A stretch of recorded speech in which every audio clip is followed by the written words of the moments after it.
Hello everyone, welcome to success with Rai academy. 9 मई 2024 के दैनिक जागरण के राष्ट्रीय संस्करण को आज के इस वीडियो में हम डिस्कस करेंगे। तो चलिए वीडियो को स्टार्ट करते हैं। और सबसे जो पहली यहाँ पर हेडिंग ली गई है वो आंकड़े बताती है कि जो 1950 से लेकर यानी कि भारत में गणतंत्र लागू होने से लेकर 2015 के बीच हिंदुओं की जनसंख्या में और मुस्लिमों की जनसंख्या में कितनी प्रतिशत बढ़ोतरी हुई है। और ये जो रिपोर्ट है वो भारत सरकार की रिपोर्ट है, यानी कि प्रधानमंत्री की आर्थिक सलाहकार परिषद ने ये रिपोर्ट जारी की है। इस रिपोर्ट में ये बताया गया है कि जो हिंदुओं की हिस्सेदारी है जनसंख्या में वो 7.82% घटी है, और वहीं पर मुस्लिमों की जो हिस्सेदारी है जनसंख्या में वो 43.15% बढ़ी है।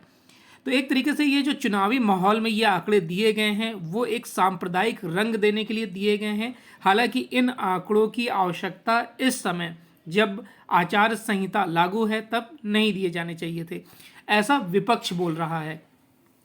इसको एक मुद्दा जो सत्ता दल है यानी कि बीजेपी है वो भी बना रही है। वो ये हिंदुत्व जगाना चाहती है, वो बताना चाहती है कि हम यानी कि हिंदुओं की जो आबादी है वो लगातार घट रही है। तो ये एक मुद्दा गरमा सा गया है।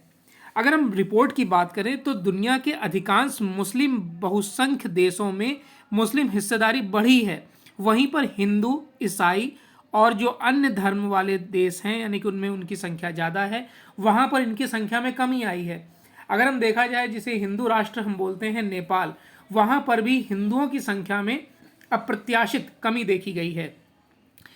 अगर बात करें, परिषद ने दुनिया के 167 देशों में यानी जो आर्थिक सलाहकार परिषद है उसने 167 देशों में 1950 से 2015 के बीच आए जनसांख्यिकी बदलाव का अध्ययन किया। इन देशों में बहुसंख्य उन्हें माना गया है, उनकी आबादी 75% से अधिक है। इन देशों में 65 वर्षों में बहुसंख्यों की हिस्सेदारी में 22% की कमी आई है, जबकि मुस्लिम बहुल 38 देशों में मुस्लिम हिस्सेदारी बढ़ी है।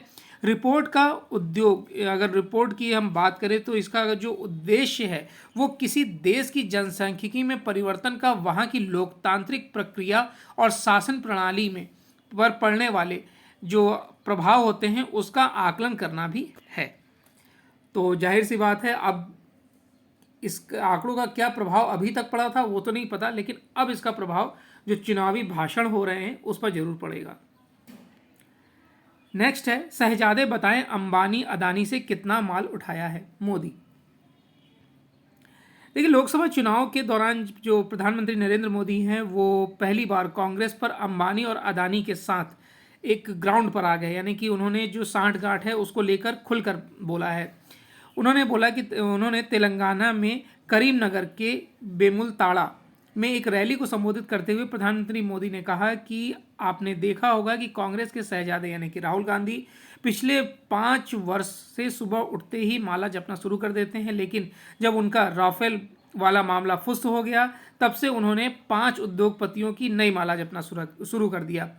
फिर धीरे धीरे अंबानी अदानी कहने लगे, लेकिन अब से जब चुनाव घोषित हुआ है इन लोगों ने अंबानी अदानी को गाली देना बंद कर दिया। उन्होंने कहा कि मैं तेलंगाना की धरती से पूछना चाहता हूं कि जरा शहजादे यह घोषित करें कि इस चुनाव में अंबानी अदानी से उन्होंने कितना माल उठाया यानी कितना चंदा लिया है। ये सब बातें इन्होंने अपने भाषण में बोली हैं। यानी कि यहाँ पर जो राहुल गांधी हमेशा कहते थे कि अदानी और अंबानी नरेंद्र मोदी के दोस्त हैं, उसको उन्होंने पलट कर राहुल गांधी पर ही वो पैंतरा चल दिया है। सैम पित्रोदा के बयान पर सियासी भूचाल, मोदी बोले नस्ली टिप्पणी पर शहजादे को देना होगा जवाब। अब देखिए, अक्सर अपने विवादित बयानों के चलते जो चर्चा में रहते हैं सैम पित्रोदा, और वो इंडियन ओवरसीज कांग्रेस के प्रमुख भी हैं। उन्होंने एक ताज़ा बयान में बुधवार को देश में फिर सियासी भूचाल ला दिया।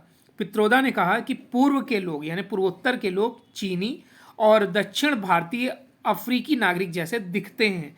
यहाँ पर उन्होंने रंग रूप को टारगेट किया। उनके इस बयान पर बेहद गुस्से में दिखे प्रधानमंत्री नरेंद्र मोदी ने शहजादे के अमेरिका में रहने वाले अंकल की यह टिप्पणी नस्लीय है और देशवासी त्वचा के रंग को लेकर अपमान कतई बर्दाश्त नहीं करेंगे, ये उन्होंने बोला है। उन्होंने बोला कि इसका जवाब सैम पित्रोदा को देना होगा, साथ ही राहुल गांधी को और कांग्रेस पार्टी को भी देना होगा। हंगामा बढ़ने पर पित्रोदा के बयान से कांग्रेस ने पूरी तरह से किनारा कर लिया और सैम पित्रोदा ने भी इंडियन ओवरसीज कांग्रेस के अध्यक्ष पद से इस्तीफा दे दिया है। इसे कांग्रेस अध्यक्ष खड़गे ने तुरंत स्वीकार भी कर लिया। पित्रोदा ने पिछले दिनों भी भारत में अमेरिका की तर्ज पर विरासत टैक्स की पैरवी पर कांग्रेस की खूब किरकिरी कराई थी, यानी कि जो विरासत है उस पर भी टैक्स लगना चाहिए, इस पर भी इनकी खूब किरकिरी हुई थी। चलिए नेक्स्ट न्यूज़ पर आते हैं। सामूहिक छुट्टी पर cabin crew, air India express की 100 से ज़्यादा उड़ानें रद्द हो गई हैं। एयर इंडिया जिसे टाटा ने टेक ओवर कर लिया है, यानी उसका अधिग्रहण कर लिया है, और उसके साथ ही टाटा ने विस्तारा एयरलाइंस का भी अधिग्रहण किया है, एयर एशिया का भी अधिग्रहण किया है। तो इसमें जो ये जो आंदोलन हुआ है, या कह सकते हैं कि जो अचानक से क्रू हड़ताल पर चला गया, उसके पीछे ये मंशा जताई जा रही है कि टाटा कहीं ना कहीं उनको नौकरी से निकाल सकती है, उनके हितों की अनदेखी कर सकती है, इसलिए ये हड़ताल की गई है। एयर इंडिया एक्सप्रेस की पिछले 24 घंटे के भीतर 100 से ज़्यादा घरेलू एवं अंतर्राष्ट्रीय उड़ानों को रद्द करना पड़ा। वजह यह है कि इस कंपनी के 100 से ज़्यादा केबिन क्रू अचानक छुट्टी पर चले गए हैं। इन कर्मचारियों का कहना है कि टाटा समूह की इस एयरलाइंस का प्रबंध उनके साथ नाइंसाफ़ी करने पर आमादा है और वे अपनी रोजी रोटी बचाने की कोशिश में अचानक छुट्टी पर जाकर विरोध प्रदर्शन कर रहे हैं। हाल के हफ्तों में देश की किसी एयरलाइंस में बड़ी संख्या में केबिन क्रू के अचानक छुट्टी पर जाने का यह तीसरा मामला है, यानी कि तीसरी घटना है। मंगलवार और बुधवार को लगभग 15,000 विमान यात्रियों को परेशानी का इसमें सामना करना पड़ा। बहरहाल ये जो चुनावी माहौल चल रहा है, इसमें कांग्रेस ने इसे टारगेट कर लिया और उन्होंने बोला कि जो नागरिक उड्डयन मंत्री हैं ज्योतिरादित्य सिंधिया, उन्हें इस पर बयान देना चाहिए और इस जो मुश्किल घड़ी है, यानी कि लोगों को जो परेशानी हो रही है, उससे निजात दिलानी चाहिए। लिव इन रिलेशन कलंक हमारी संस्कृति से मेल नहीं खाता। लिव इन रिलेशन मतलब जब आप शादी किए बिना या फिर शादीशुदा होकर भी किसी अन्य स्त्री या पुरुष के साथ रहते हैं, संबंध बनाते हैं, उसे बोला जाता है live in relation. Chhattisgarh high court ने परिवार न्यायालय के एक फैसले को चुनौती देने वाली याचिका पर सुनवाई करते हुए महत्वपूर्ण टिप्पणी की है। कहा है कि लिव इन रिलेशन पाश्चात्य धारणा है जो भारतीय संस्कृति से मेल नहीं खाती है। यह हमारी संस्कृति के लिए कलंक है। एक विवाहित व्यक्ति के लिए लिव इन में से बाहर आना आसान होता है, लेकिन इससे अलग हुए व्यक्ति की दशा दुखद होती है। ऐसे संबंध से हुए बच्चों को लेकर न्यायपालिका जो है वो आंखें बंद नहीं कर सकती है। इसी के साथ कोर्ट ने याचिका खारिज कर दी है। पहले से शादीशुदा और 3 बच्चों के पिता दंतेवाड़ा निवासी अब्दुल हमीद सिद्दीकी करीब 3 साल से एक हिंदू महिला के साथ रिलेशन में रह रहे थे। उन्होंने जो महिला है 10 अगस्त 2021 को उसने बालक को जन्म दिया। उसके बाद वो अलग हुई, लेकिन जो सिद्दीकी हैं वो बच्चे पर अपना अधिकार मांग रहे थे। महिला ने बोला मैं सक्षम हूँ, बच्चे को पाल सकती हूँ। तो इसी पर ये विवाद चल रहा था। हम रिलेशनशिप में थे, लिव इन रिलेशन में रहते थे, तो ये बच्चे पर जो ये केस था वो टारगेट किया गया था। लेकिन यहाँ पर कोर्ट ने बोल दिया कि बच्चे का हित तो हम देखेंगे, यानी कि उस पर फैसला हम बाद में करेंगे, लेकिन लिव इन रिलेशन जो है वो हमारी संस्कृति नहीं है, ये पाश्चात्य संस्कृति है, इसलिए इसको सही नहीं माना जा सकता है। बच्चे पर क्या निर्णय होगा ये आने वाले समय में पता चलेगा। केजरीवाल मामले में याचिका पर हाईकोर्ट ने पूछा क्या आपातकाल लगा दें। आबकारी घोटाले से जुड़े मनी लॉन्ड्रिंग मामले में तिहाड़ जेल में बंद मुख्यमंत्री अरविंद केजरीवाल को जेल से सरकार चलाने की अनुमति देने वाली मांग वाली याचिका पर हाईकोर्ट ने कड़ी नाराजगी जताई है। कार्यवाहक मुख्यमंत्री मनमोहन व न्यायमूर्ति मनमीत PS अरोड़ा की पीठ ने सवाल किया है कि क्या हमें देश में आपातकाल या मार्शल लॉ लगाना चाहिए। पीठ ने याचिकाकर्ता पर 1 लाख रुपए का जुर्माना लगाते हुए कहा कि याचिका सुनवाई योग्य नहीं है। श्रीकांत प्रसाद की ओर से दायर याचिका में मांग की गई थी कि तिहाड़ जेल में केजरीवाल को वीडियो कॉन्फ्रेंसिंग से मंत्रियों से बातचीत करने समेत अन्य सुविधाएं मुहैया कराने का निर्देश दिया जाए। नेक्स्ट है एडिटोरियल पेज, और एडिटोरियल पेज पर पहला आर्टिकल है कि बेनकाब होते पश्चिम के दोहरे मानदंड। देखिए, जो पश्चिमी देश जिन उपायों को अलोकतांत्रिक बताकर दूसरे को उपदेश देते रहे, वही आज उनका आसरा ले रहे हैं। इसी पर यह आर्टिकल लिखा गया है। ट्रिस्ट विद अयोध्या के जो राइटर हैं पुस्तक के, बलबीर पुंज। अमेरिका और यूरोप के कई विश्वविद्यालयों में फ़िलिस्तीन के साथ साथ आतंकी संगठन हमास के समर्थन में प्रारंभ हुआ आंदोलन यहूदियों इजराइल के प्रति घृणा में बदल गया है। इसमें हम हमास हैं और हमास जिंदाबाद जैसे नारों के साथ इजराइल पर फिर से नसंस जिहादी हमलों को दोहराने की कामना की जा रही है। इससे याद आ रहा है कि भारत में नागरिकता संशोधन कानून यानी CAA विरोध प्रदर्शन में क्या हुआ था। भारत में भी सरकार विरोधी आंदोलनों में प्रदर्शनकारियों के लजीज भोजन और आरामदायक अस्थायी आवास में ठहरने की तस्वीरें सामने आई थी। ठीक उसी तरह अमेरिकी विश्वविद्यालय में प्रदर्शनकारी छात्रों के लिए लजीज भोजन के साथ प्रदर्शन स्थल पर कई दिनों तक जमे रहने के लिए एक जैसे टेंटों की व्यवस्था की गई थी, जिनके एक ही स्रोत से ऑनलाइन खरीदा गया था। अमेरिकी विश्वविद्यालयों में छात्रों की अराजकता और उनकी बेतुकी मांगों से आजिज आ चुकी पुलिस इन टेंटों पर बुलडोजर चला रही है। भारत में ऐसा कुछ किया गया होता तो अमेरिका और अन्य पश्चिमी देश आसमान सिर पर उठा लेते। भारत में शाहीन बाग और सिंधु बॉर्डर पर महीनों ऐसी अराजकता प्रदर्शन जैसे अमेरिका में कुछ दिनों से चल रहे हैं, जिनसे वह सख्ती से निपट रहा है। जो अमेरिकी शिक्षण संस्थान इस समय यहूदी विरोधी अभियानों का केंद्र बने हुए हैं, उन्हीं से एक रटगर्स विश्वविद्यालय वर्ष 2021 के डिसमेंटल ग्लोबल हिंदुत्व सम्मेलन का हिस्सा बन चुका है। वर्ष 1991 तक विश्व 2 ध्रुवीय था।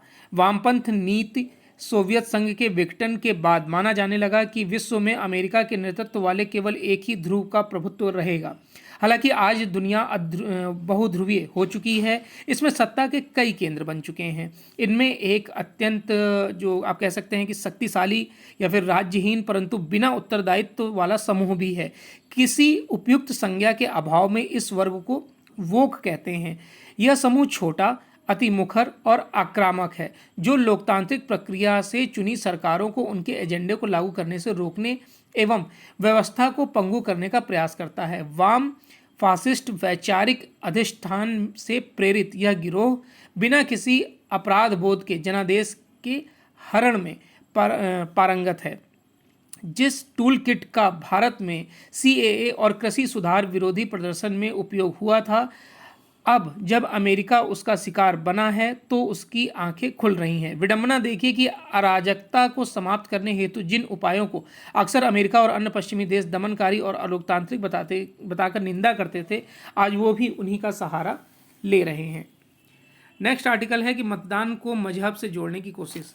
ये एक आप कह सकते हैं कि धार्मिक आर्टिकल बनाया गया है कि मतदान को दीन, ईमान और वोट जिहाद से जोड़ना देश की आंतरिक शांति के लिए शुभ संकेत नहीं है।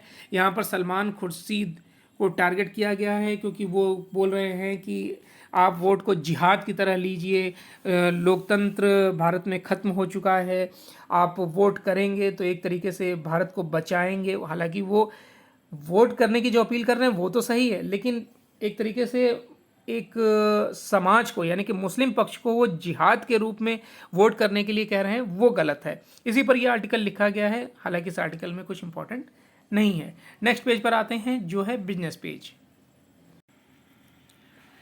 2030 तक 7% रहेगी विकास दर। बिजनेस पेज की पहली न्यूज़ है कि मुख्य आर्थिक सलाहकार V अनंत नागेश्वरन का मानना है कि घरेलू और वैश्विक माहौल को देखते हुए दशक के अंत तक भारत की जो विकास दर है वह प्रत्येक वर्ष 6.5 से 7% तक रह सकती है।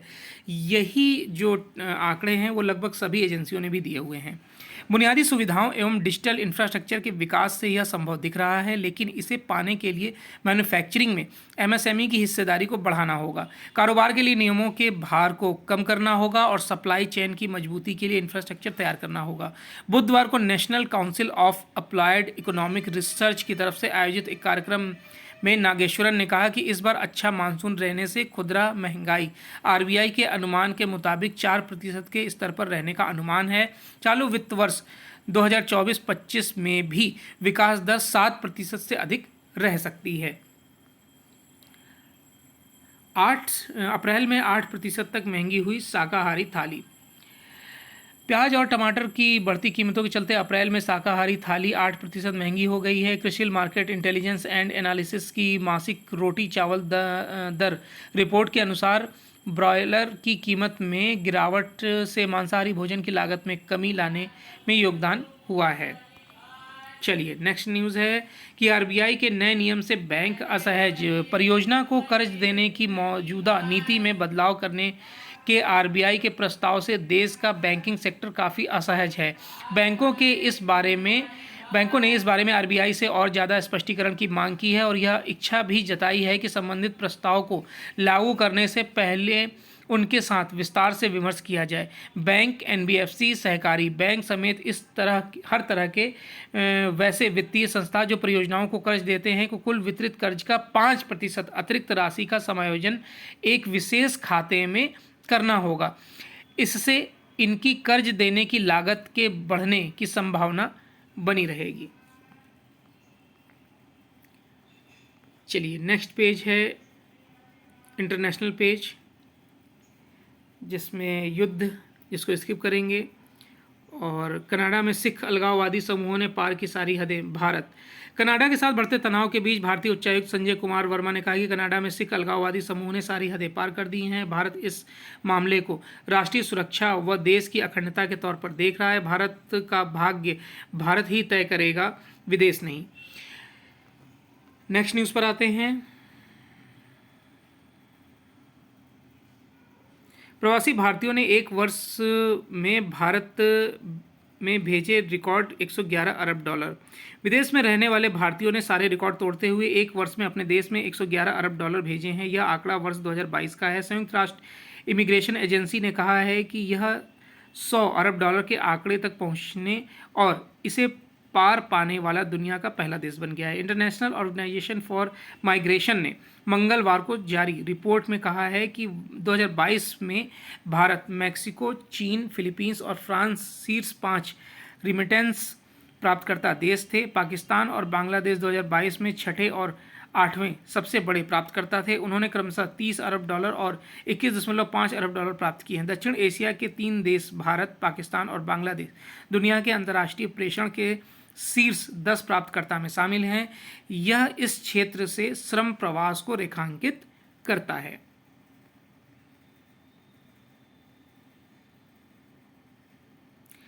चलिए, तो ये आज का 9 मई 2024 का दैनिक जागरण का राष्ट्रीय संस्करण था। आई होप आपको ये वीडियो अच्छा लगा होगा।